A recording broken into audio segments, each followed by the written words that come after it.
guys, if you're not paying attention to anything else, pay attention to this, that most people that are in your situation, and there's thousands and thousands of you guys that are first-time nonviolent offenders that are all in trouble for the first time, that are all potentially facing federal prison for the first time.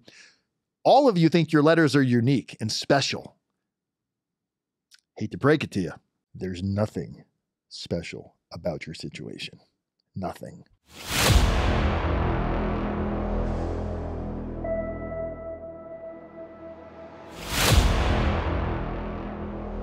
What's going on, everybody? RDAP Dan, Federal Prison Time Consulting, People Up and People, Communities Method, one day at a time.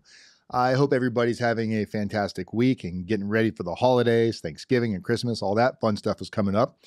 And I know it can be pretty hard to focus on all of these holidays and such when you've got the daunting fear of going to federal prison. Today, we're going to be talking about a couple of things. We're going to be talking about RDAP, the Residential Drug Abuse Program, qualifying, things you need to know, some little tips and gold nuggets. Many of you that aren't going to hire us as your consultant, these are definitely some things you should know if you plan on getting into the program. Also, we're going to be talking about self-surrendering, what you should be preparing for, things you can do to make sure you find out where you're going. We get calls every day about, hey, I've got to surrender in 2 weeks and I haven't received a designation letter. What should I be doing? And we're also going to be talking about the importance of personal narratives and character reference letters, as we've discussed in many videos in the past. If you don't know, this video is for you. And if you haven't done so yet, please subscribe to the channel. We're continually growing. Also, don't forget to like this video, share this video, and turn on your notifications. So when we have videos go, whether it's live or a recorded video, you'll get a notification and you won't miss it. Also, there's going to be a link in the description in this video if you would like to get our free self-surrendering checklist. There's a link in the video where you can fill out some basic information, and in return, we will send you a free self-surrender checklist of what you should be doing to prepare to self-surrender to federal prison. All right, so we're going to start off talking today about RDAP. That seems to be a big question a lot of you have about qualifying for RDAP, getting into RDAP. When does RDAP start? How long is the waiting list? These are a lot of questions that you guys have because we get emails, so that's how we know. And I also had these same questions myself when I was going through the same process that you guys are going through. RDAP, the Residential Drug Abuse Program, in order for you to take advantage of this program, you have to have some sort of verified substance abuse disorder, whether it's drinking, whether it's drugs, whether it's a combination of the two.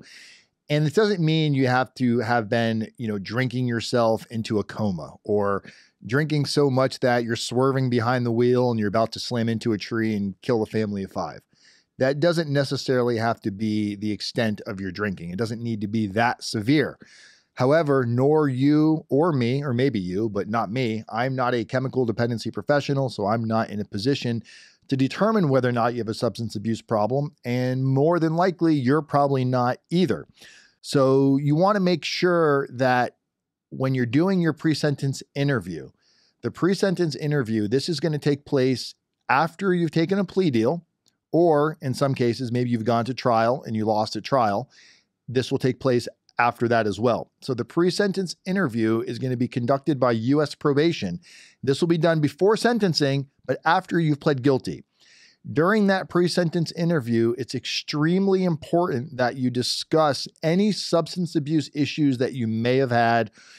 And if you think it's a minor situation, it's not that big of a deal, you're just going to leave it out. Trust me, you want to mention it to probation. If you were drinking, if you're using marijuana, if you're using cocaine, if you're using opiates, even if you had prescription drugs, like maybe you were prescribed, Vicodin or oxycodone or some sort of a Schedule II narcotic, and you were taking prescriptions, but maybe you feel like you've developed some sort of a dependency on this. You want to disclose all of this to U.S. probation. Now, there's going to be time frames that are going to be extremely important as well for what qualifies and does not qualify for RDAP. Typically, you want to have substance abuse that's taking place prior to the indictment or prior to the arrest of the instant offense.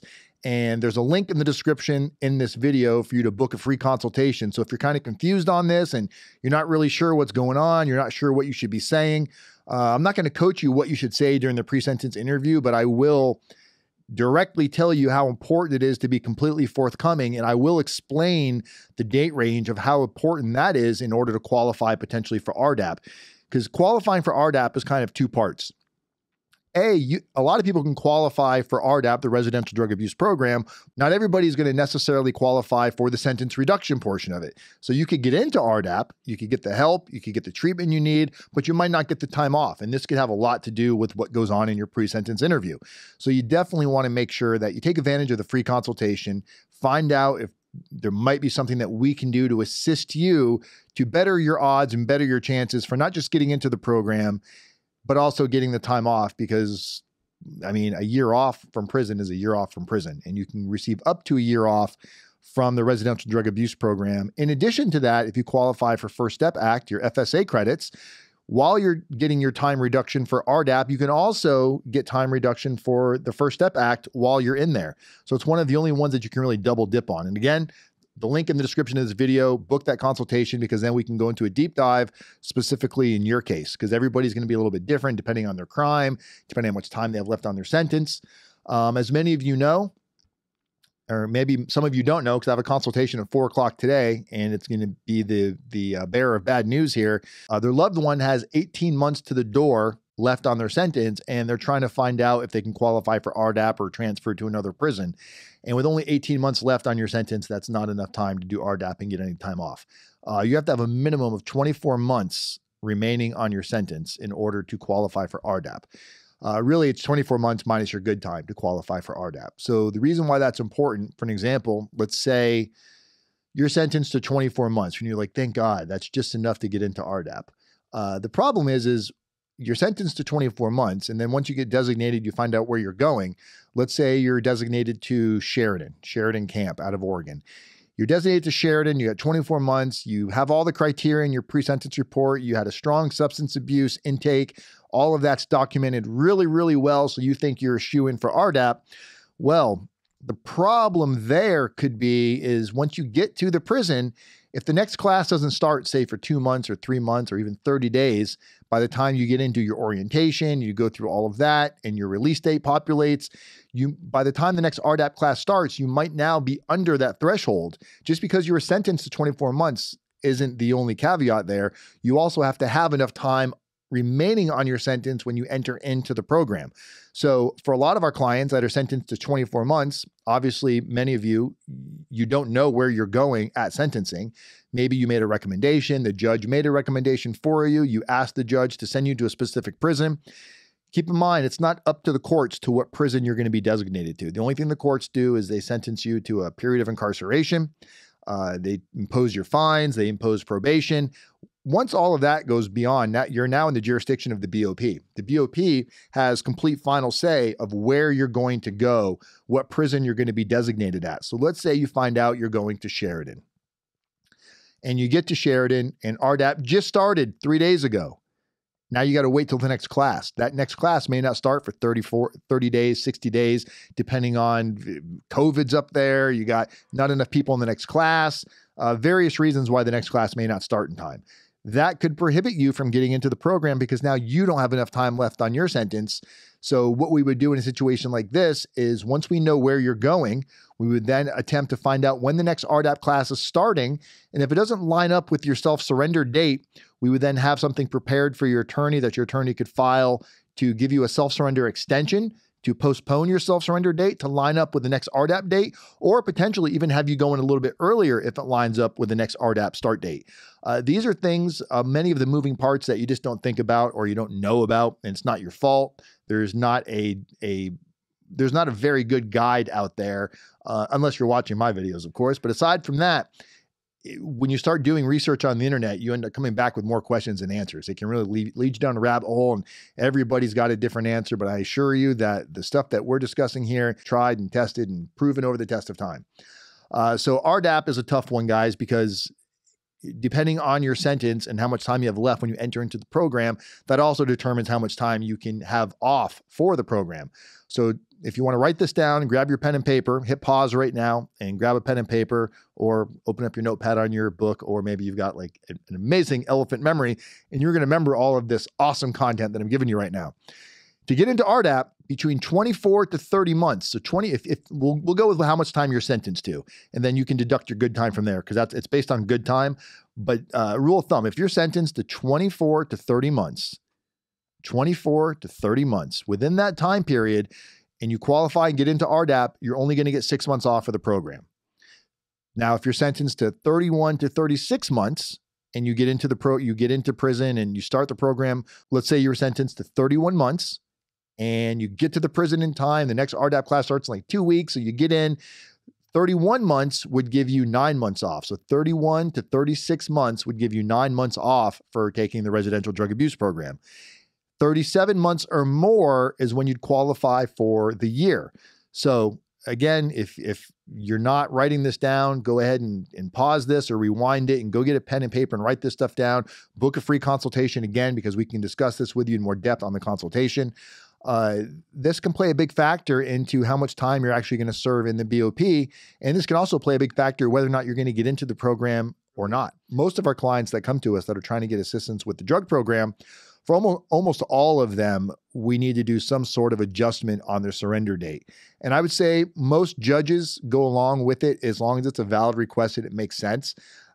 We're probably 90% or higher at getting self-surrender extensions approved. So if your attorney's telling you the judge never approves self-surrender extensions, maybe you've got that one judge in a million that just doesn't do it for anybody. But from what we've heard and what we've seen, even when clients are like, yeah, my attorney says the judge never does this, almost every time that we get the client to go ahead and proceed with requesting it anyway, they get approved almost every single time. Now, there needs to be a valid reason. As long as you got a reason behind it, it shouldn't be a problem, especially when it's treatment related, drug treatment related, alcohol. The courts and the Bureau of Prisons, they advocate for substance abuse assistance and putting you into a best possible situation to less likely put yourself back into a situation in the future where you're standing back in front of this judge. And if changing your surrender date by a couple of weeks to allow you to get the support and the help that you need, if it's properly proposed to the court, almost every time they're going to say yes, because it's a very sensible request. So that's RDAP. And if you're not sure if you qualify for RDAP beyond substance abuse reasons based on your crime or things of that nature, book a free consultation and we can find out for you. And you can also book a consultation for a friend or a loved one. If you have somebody that's currently serving time and they've got some questions, feel free to book that consultation for them as well, guys, because 15 minutes with a free call with RDAP Dan, yours truly, it's not costing you anything, and maybe you'll end up hiring us, maybe you won't, but at the very least, you'll leave with some information that you didn't have prior to that call. The next thing we're going to talk about a little bit is personal narratives and character reference letters, and then we're going to talk about self-surrendering after that, and then we'll go ahead and hop off here and let you get back to your week, preparing for your holidays. Personal narratives and character reference letters. I don't know how many more videos we can do on this that we haven't already touched on, but for some reason, we keep having people that contact us that they don't see the importance on the narrative or the reference letters, or they think they've got this area all covered. And when you start reviewing these letters that they're preparing, specifically their personal narrative, and when they prepare it also has a huge impact. Your personal narrative, guys, it shouldn't just be this glorified letter about what a good person you are and all these amazing, great deeds you've done in your community. For most of you, many of you are first-time nonviolent offenders that are probably going to prison for the first time, and it might be your real first time getting in any trouble. Maybe that's some speeding tickets or something like that, some minor run-in with the laws, but this might be your first getting bitten the you-know-what by the law. And if you think that you're going to write this amazing narrative that's going to captivate the judge and he's going to feel so bad for you and he's going to feel so bad for your kids and he's going to see what a good person you are and what a great father, what a great mother you are, or you have all these employees that rely on you and your story matters. Guys, if you're not paying attention to anything else, pay attention to this, that most people that are in your situation, and there's thousands and thousands of you guys that are first-time nonviolent offenders that are all in trouble for the first time, that are all potentially facing federal prison for the first time. All of you think your letters are unique and special. Hate to break it to you. There's nothing special about your situation. Nothing. I wish there was. I wish that the system wasn't built the way it is. And I wish that good people that made mistakes didn't necessarily have to go to prison, but it happens so common that your situation is very common. I know you feel like you're all alone and you feel like this isn't happening to anybody else. And that's partly because most people don't discuss their situations. This is a very taboo subject. People don't like to talk about, I got in trouble, I fucked up, and I might be going to federal prison. You don't want to tell your friends. You don't want to tell your family. You tell your immediate friends, your immediate family, and everybody else finds out almost when it's too late. So then your attorney comes to you a couple of weeks before sentencing, and he'll start saying things like, hey, we need to get your letter for the judge. We need to get some letters from friends and family. And that's about all they tell you. Well, what needs to go into this? I'll send you a template. They send you some template that looks like it was probably written by somebody that's never been in this situation. They've never gone through it. They just write what they think would look good. And it's the same thing you're thinking right now. All of your accolades, all of the things that you've done in the community, climbing trees and saving cats. And you're that guy that whenever somebody's in the hospital not feeling well, you're always the one to show up with a hot cup of soup and a pat on the back and tell them it's going to be all right. Well, everybody else that's going through this looks exactly like that same person. So basically what I'm telling you is the letter that you're probably going to write, the judge has probably seen that letter 6 billion times, which means he's expecting that letter, and they're going to look at that letter and probably say to you, I get it. This is going to be really hard on your kids. I get it that you're the financial breadwinner in the household, and now you're leaving your family high and dry. I get it that you have elderly parents that may not see the light of day if you go to prison and may never see you again, that this potentially could be a death sentence for them. The judge has heard all of these things before, and his response is so easily put where he just says, you should have thought about this before you committed your crime. Now, right now you're going, but I didn't, but you did, right? You're going to say you didn't do it, but you're signing a plea deal. You're admitting guilt. And once you sign that plea deal, you got to jump in with both feet. You can't 1 foot in and 1 foot out. You got to go all in on this thing. And you really got to show the level of accountability on what goes into these letters. So we've developed a system that we feel works very well, especially when the client engages and gives us feedback. But we do an interview process with you, the defendant, where during the interview process, we ask you a series of questions.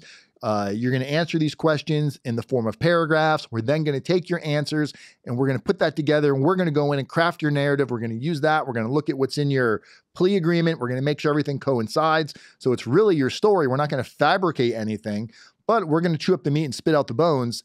And we're going to know exactly what we're going to want to put into this for it to make sense. We don't have a bunch of stuff in there that the judge doesn't care about. On really demonstrating the level of accountability, the remorse of your actions, understanding who your victims are. Many of you will say, oh, I don't have any victims. It's a victimless crime.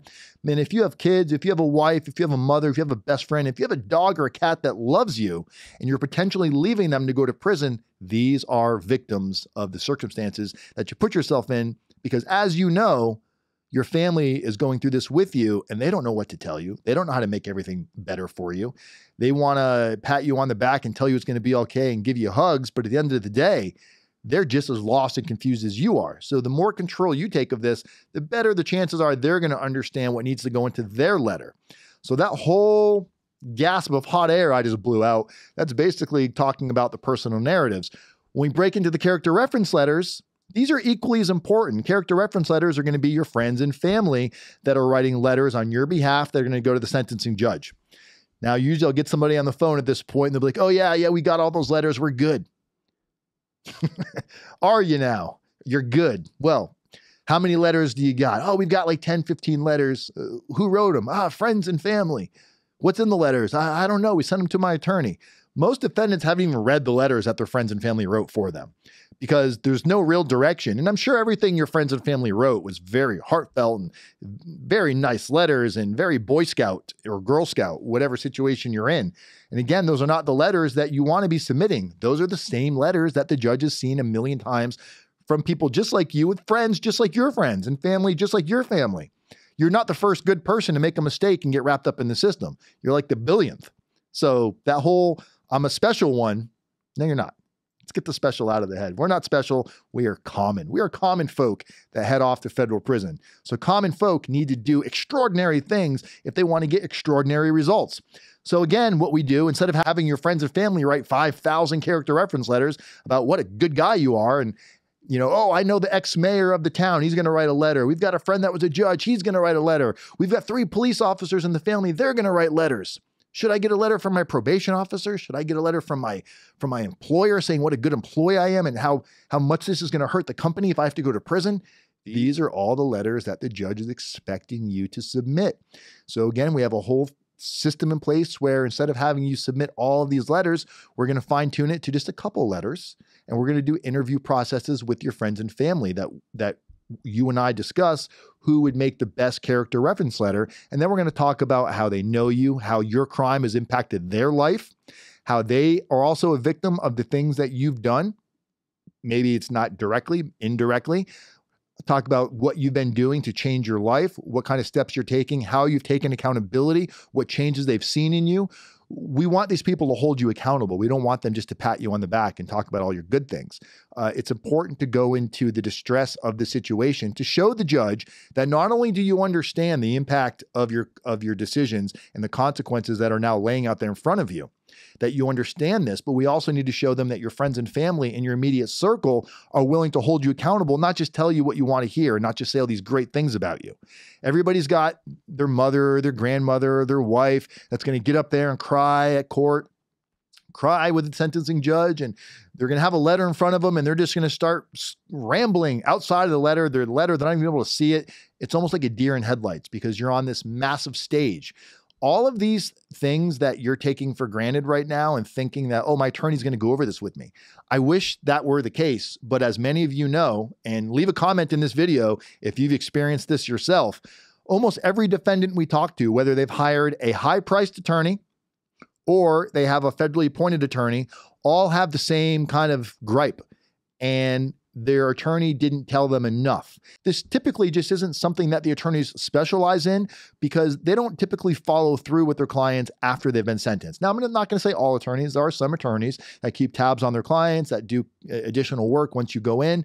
But most attorneys, once you've been sentenced and you actually self-surrendered or maybe you were remanded at sentencing, for the most part, most attorneys are done. So they don't know the impact of how important it is to have everything documented to a T with your pre-sentence interview when it comes time for RDAP. Your personal narrative, having that personal narrative, and again, that's the letter that you're going to be submitting to the judge on your behalf from the defendant's perspective. That personal narrative, we like to see our clients have that done before the pre-sentence interview and turn that into the probation officer conducting the pre-sentence interview, because many of you probably don't even know what the real point of the pre-sentence interview is. The pre-sentence interview is going to be done by probation, not the same probation officer in most cases, not the same probation officer that you're on pretrial probation with, but a separate probation officer that pretty much does nothing but pre-sentence interviews and then generates the report. And they're supposed to be third-party non-biased. They're not supposed to really take sides. I'm not going to say they do or they don't, but I will tell you that typically the information that's provided to the probation officer on the defendant's side is very, very thin. The information provided to the probation officer from the government side is usually very, very thick. Damn near everything that the government submits, minus the electric chair, is going to be submitted to U.S. probation as to why you're a horrible person and should be sentenced to, at very least, the minimum side of the guidelines. It's your job and your attorney's job to build your side of what you're going to submit to probation during the pre-sentence interview. And unfortunately, most defendants are so ill prepared for the pre-sentence interview, they find out about the interview a couple of days before the interview is even to take place. And your attorney says, all right, you're going to meet me in my office and we're going to go over U.S. probation, or I'll meet you there. And you don't really even know what's going to take place.